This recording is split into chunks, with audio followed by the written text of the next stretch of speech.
আসসালামু আলাইকুম। ওয়ালাইকুম আসসালাম। আমার নাম মোসাম্মদ বাশিরা খাতুন ও আমার সহপাঠীর নাম মোসাম্মদ ফারহানা সুলতানা।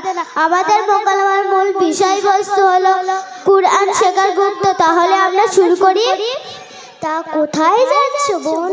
কেন আপনি জানেন না ওপাড়ার আব্দুল্লাহ দাদু ইন্তেকাল করেছে, তাই তানার মাথার ধারে বসে কুরআন পড়তে যাচ্ছি। তা আপনিও চলুন। তুই যা, আমার এখন সময় নেই। চলুন না দুজনে মিলে যাই। সত্যি কথা বলতে কি জানিস, আমার কোরআন পড়ার খুব ইচ্ছা ছিল, কিন্তু আমি পড়তে পারলাম না। কেন চাচিমা? তবে শোন, বয়স যখন 5 হলো, খেলাধুলার সময় হলো, কোরআন শেখার ইচ্ছা আমার, আমি খেলা ছাড়তে পারিনি। তারপর কি হলো চাচিমা?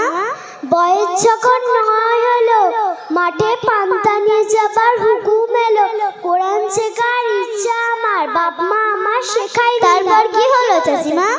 বয়স যখন 12 হলো, গরু ছাগল কিনে দিল, কোরআন শেখার ইচ্ছা আমার, বাপ মা আমার শেখায়নি। তারপর কি হলো চাচিমা? বয়স যখন 18 হলো, শ্বশুর বাড়ি পাঠিয়ে দিল, কোরআন শেখার ইচ্ছা আমার, বাপ মা আমার শেখায়নি। তারপর কি হলো চাচিমা? বয়স যখন 21 হলো, সংসারের চাবি হাতে এলো, কোরআন শেখার ইচ্ছা আমার, তোর বাবু আমার শেখায়নি। তারপর কি হলো চাচিমা? বয়স যখন 30 হলো, ছেলে মেয়ে সব বড় হলো, কোরআন শেখার ইচ্ছা আমার, ছেলে মেয়ে আমার শিখতে দেয়নি। তারপর কি হলো চাচিমা? বয়স যখন 40 হলো, ছেলে মেয়ে সব বিয়ে হলো, কোরআন শেখার ইচ্ছা আমার, আমি সময় মোটেও পাইনি। তারপর কি হলো চাচিমা?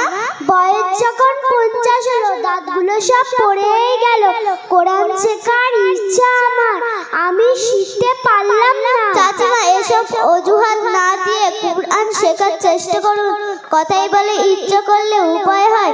তাছাড়া নবী করিম সাল্লাল্লাহু আলাইহি ওয়াসাল্লাম বলেছেন, খায়রুকুম মান তাআল্লামাল কুরআন আল্লামা, অর্থাৎ তোমাদের মধ্যে যে কুরআন শেখায় সে হলো উত্তম ব্যক্তি।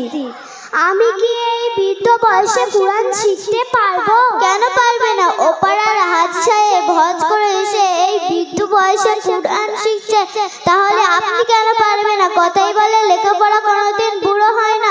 তাছাড়া নবী করিম সাল্লাল্লাহু আলাইহি ওয়াসাল্লাম বলেছেন, উতলুবিল ইলমি মিনাল মাহাদি ইলাল লাহাব, অর্থাৎ তোমরা দোলনা থেকে মৃত্যুর আগে পর্যন্ত লেখাপড়া করো। অতএব আপনাকে এখনো চেষ্টা করতে হবে। তুই এইসব কোথা থেকে শিখেছিস? কেন আপনি জানেন না অল ইন্ডিয়া সুন্নাতুল জামাতের পরিচালনা ও মুফতি আব্দুল মাজিদ সাহেব হুজুরের প্রচেষ্টায় গ্রামে গ্রামে মডেল মাদ্রাসা শুরু হয়েছে। সেইখানে 5 বছর বয়স থেকে নিয়ে বৃদ্ধ বয়স পর্যন্ত কুরআনের তালিম, ফিকহ, আগাগ, তারিখ সহ বিভিন্ন কিতাব পড়ানো হয়। আমি সেখান থেকেই শিখেছি। তা আমি এখন আব্দুল্লাহ দাদুর মাথার ধারে কুরআন পড়বো। হ্যাঁ, তুই যা, আল্লাহ তোর ভালো রাখুক, সুখে থাক।